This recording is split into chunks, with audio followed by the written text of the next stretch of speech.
Assalamualaikum warahmatullahi wabarakatuh. Perkenalkan, nama saya Afadli Jihadi Hanifa dengan NIM 2101830. Assalamualaikum warahmatullahi wabarakatuh. Perkenalkan, saya Latifah Yumna dari kelas 1B, Prodi D3 Keperawatan, dengan NIM 2101874. Perkenalkan, nama saya Syahidah Nurfadilah dari kelompok 6 dengan NIM 2101870. Assalamualaikum warahmatullahi wabarakatuh. Perkenalkan, nama saya Hilda Azahra dari kelas 1B dengan nomor NIM 2101860. Perkenalkan, nama saya Syahtria, kelas 1B, NIM 2101880. Kami dari kelompok 6 kelas 1B akan menjelaskan tentang reseptor sensorik beserta fungsinya.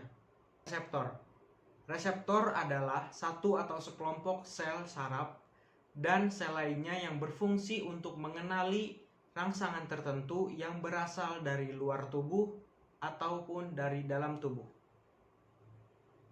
Selanjutnya, reseptor sensorik perifer. Reseptor sensorik perifer.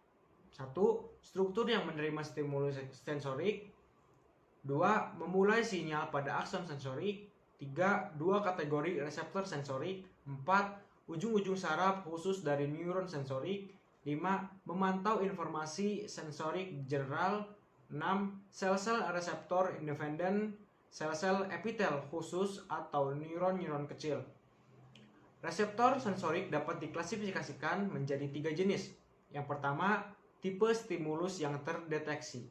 Yang kedua, lokasi. Yang ketiga, kompleksitas struktural. Selanjutnya, klasifikasi reseptor berdasarkan jenis stimuli. Ada 4 jenis reseptor sensorik general. Yang pertama, pain atau nociceptor. Yang kedua, temperatur atau termoreseptor. Yang ketiga, fisikal atau mekanoreseptor.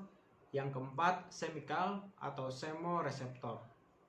Semua bisa ditemukan baik di somatik eksteroseptor maupun di visceral interoseptor, kecuali proprioseptor, suatu mekanoreseptor hanya somatik melaporkan posisi otot-otot skelet dan persendian.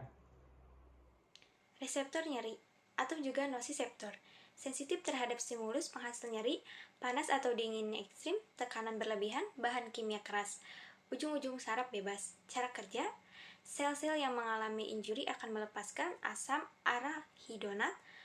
Asam arahidonat dikompleksi menjadi prostaglandin oleh enzim siklooksigene. Prostaglandin akan mengaktifasi nociceptor. Banyak obat-obatan anti nyeri seperti aspirin bekerja dengan menghambat enzim siklooksiggenase. Termoreseptor berfungsi untuk mendeteksi temperatur, ditemukan di kulit, otot skelet, hati, dan hipotalamus. Mengandung ujung-ujung saraf bebas. Reseptor pasif yang beradaptasi dengan mudah. Respon dingin lebih superficial dan reseptor terhadap panas berada lebih dalam. Suhu yang di luar kisaran termoreseptor akan mengaktifasi nociceptor. Dilanjut dengan mekanoreseptor dan mendeteksi distorsi membran. Dibagi menjadi 3 jenis reseptor. Yang pertama itu ada reseptor taktil, yang kedua ada proprioseptor, dan yang ketiga ada baroreseptor. Untuk yang pertama yaitu reseptor taktil merupakan sistem sensori terbesar yang dibentuk oleh reseptor dari kulit yang mengirim sinyal atau informasi ke otak terhadap rangsangan cahaya, sentuhan, serta suhu ataupun tekanan. Dan yang kedua tadi ada proprioseptor, yaitu suatu reseptor sensoris yang menyampaikan informasi tentang posisi sendi, tekanan, dan peregangan otot menuju yang dikirimkan akan ke otak. Dan yang terakhir ada baroreseptor, merupakan pengirim sinyal ke pusat-pusat otak yang menandakan bahwa jantung itu berdetak lebih cepat dan memompa darah lebih banyak. Dilanjut dengan fungsi-fungsi dari Mekanoreseptor, reseptor taktil. Ada fungsinya, yaitu beberapa fungsi. Di antaranya ada mendeteksi raba, tekanan, dan getar pada kulit. Dan yang kedua ada mendeteksi getaran rambut. Yang ketiga mendeteksi raba halus. Yang keempat ada mendeteksi tekanan organ dalam maksudnya. Dan yang terakhir ada respon terhadap gatal dan raba halus. Untuk yang terakhir ada jenis-jenis proprioseptor yang tadi ada muscle spindle, organ-organ tendon Golgi, dan yang ketiganya ada reseptor joint kinestetik. Untuk yang pertama itu muscle spindle, ada modifikasi sel otot skelet atau skeletal, yang kedua ada monitor panjang otot skeletal, dan yang kedua organ tendon Golgi itu lokasinya dekat dengan muscle tendon junction atau persimpangan antara si otot tendon itu, dan monitor tegangan dalam tendon. Dan yang terakhir ada ujung-ujung saraf sensorik dan dalam kapsul sendi dan monitor tekanan, tegangan, dan peregangan pada persendian. Di sini saya akan melanjutkan materi tentang mekanoreseptor atau baroreseptor. Fungsi dari mekanoreseptor adalah: 1. Mendeteksi perubahan tekanan. Yang kedua, didapatkan pada jaringan elastis dari pembuluh darah dan organ-organ digestif, reproduksi, dan traktus urinarius. Yang kedua, ada kemoreseptor. Kemoreseptor adalah mendeteksi perubahan konsentrasi bahan-bahan kimiawi spesifik maupun campuran. Contohnya adalah ada pH, CO2, sodium, dan sebagainya. Yang kedua ada didapatkan pada pusat respirasi di otak dan pada arteri-arteri besar. Yang ketiga adalah klasifikasi berdasarkan lokasi. Yang ke-1, eksteroreseptor, meliputi respon terhadap stimuli yang berasal dari luar tubuh. Yang kedua, lokasinya pada atau dekat permukaan tubuh. Yang ketiga, termasuk reseptor untuk raba, tekan, nyeri, dan suhu. Yang kedua, ada interoseptor atau viseroseptor yang terdiri dari respon terhadap stimuli yang berasal dari visceral dan pembuluh darah.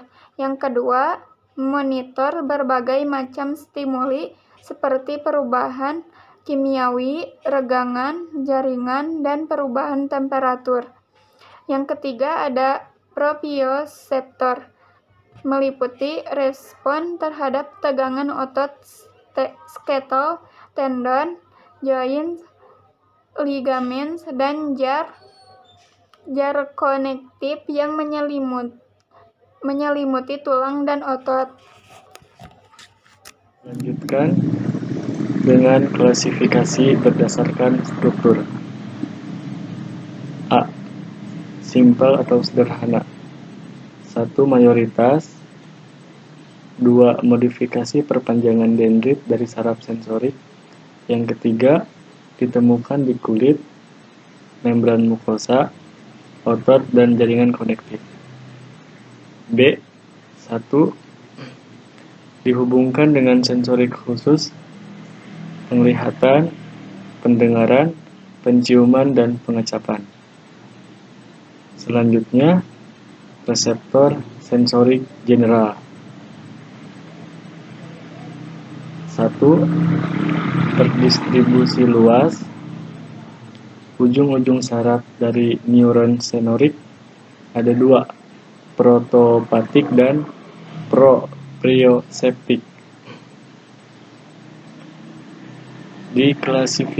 Diklasifikasikan menjadi 2 kelompok. Yang pertama, ujung-ujung dendrit bebas. Yang kedua, ujung-ujung dendritik enkapsulat. Berdasarkan hasil dan pembahasan yang dapat kami sampaikan, maka dapat disimpulkan bahwa Penyebaran reseptor rasa di berbagai daerah pada tubuh menentukan tingkat kepekaan tiap daerahnya terhadap setiap rasa. Dan jumlah persebaran reseptor panas, dingin, dan sentuhan adalah berbeda pada setiap bagian tubuh manusia. Sekian yang dapat kami sampaikan. Apabila terdapat banyak kekurangan, mohon dimaafkan. Terima kasih atas perhatiannya. Wassalamualaikum warahmatullahi wabarakatuh.